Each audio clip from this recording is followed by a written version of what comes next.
Straight from Bea Alonso and Dominic Roque's social media accounts, they have mutually decided to amicably end their engagement. Hindi raw ito madaling desisyon. Mas gusto raw sana nilang bigyang oras na mapag-isipan ito ng husto at ipagdasal ito, pero marami na raw espekulasyon, tanong at insulto. May ilan pa nga raw na nagkumpirma ng kanilang breakup nang hindi nila pinahihintulutan. Kaya pinili raw nilang i-anunsyo ang kanilang hiwalayan para sa kanilang peace of mind. Hininga namin ang reaksyon tungkol dito si Boy Abunda, na isa sa mga huling nagbalita ng hiwalayan, batay raw sa kanyang source. May dahilan para mag-react nun sa statement. Pero,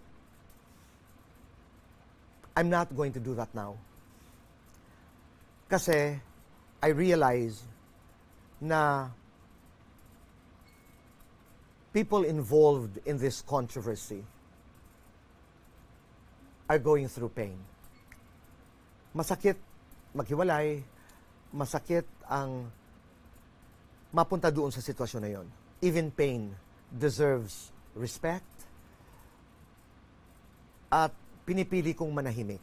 Sinabi yan ng King of Talk sa muli niyang pagpirma ng kontrata sa GMA Network. Pinangunahan ito ni na GMA Chairman Attorney Felipe Gozon, President and CEO Gilberto Duavit Jr., EVP and CFO Felipe Yalong, at SVP per Entertainment Group Lilibet Rasunable. Dumating din sina GMA SVP Attorney Annette Gozon Valdez at iba pang opisyal ng Kapuso Network. Nagagalak tayo na nag-renew siya sa atin at nakita ko kung ano ang respeto sa kanya ng mga artista, hindi lamang from GMA, maski sa mga kabilang channels. Nakakagalak naman, no? Nakakapagtaba ng puso kung makikita natin yung ratings.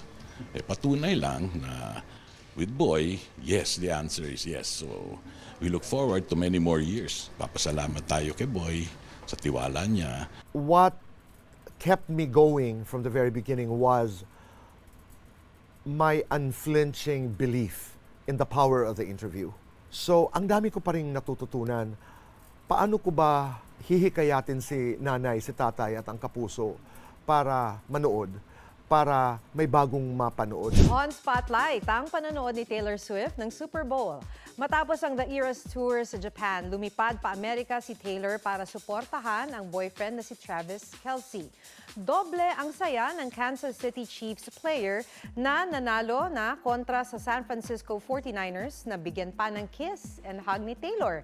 Kasama ni Tay-Tay ang kanyang mommy, besties na sina Blake Lively at Ice Spice at pamilya ni Travis.